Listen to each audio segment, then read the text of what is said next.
28 Şubat'ı bence birkaç kategoride değerlendirmek lazım. Bir, ekonomik olarak Türkiye maliyeti ne oldu 28 Şubat'ın?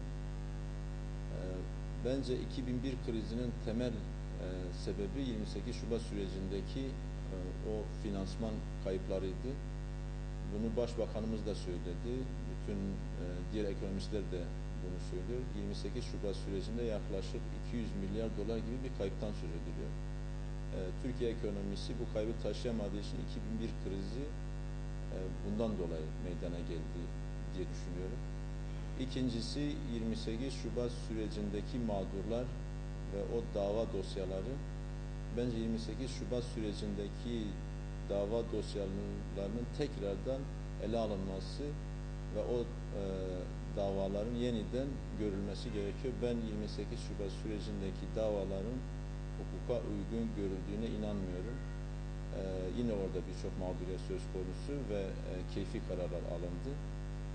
Tabii 28 Şubat sürecindeki failler diyelim, faillerin yargılanıyor olması bugün iyi. Fakat bu sadece bir kesimle sınırlanmamalı. Bunun sadece askeri ayağı yoktur 28 Şubat sürecinin. Hem askeri ayağı vardır, hem siyasi ayağı vardır, hem medya ayağı vardır, hem de iş dünyası ayağı vardır. Çünkü bir bütünlük içerisindeydi bu 28 Şubat sürecindeki onların tabiriyle postmodern darbe ve bu her dört ayak da postmodern darbenin ayaklarıydı.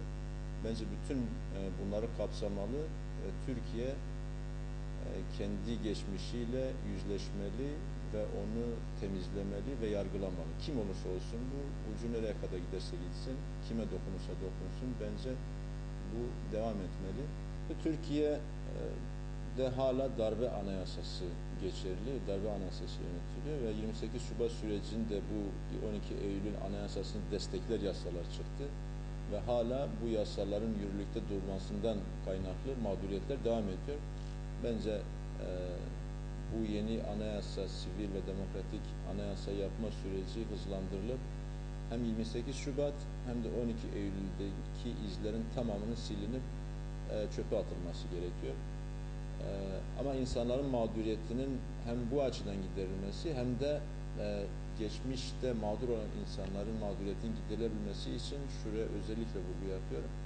28 Şubat sürecindeki dava dosyalarının tamamı yeni baştan ve hukuki bir gerekçeli hukuki bir altyapıyla değerlendirilip yeniden yargılanması lazım. İnanıyorum ki o zaman mahkumiyet kararı verilen birçok insan beraat kararıyla bu davaları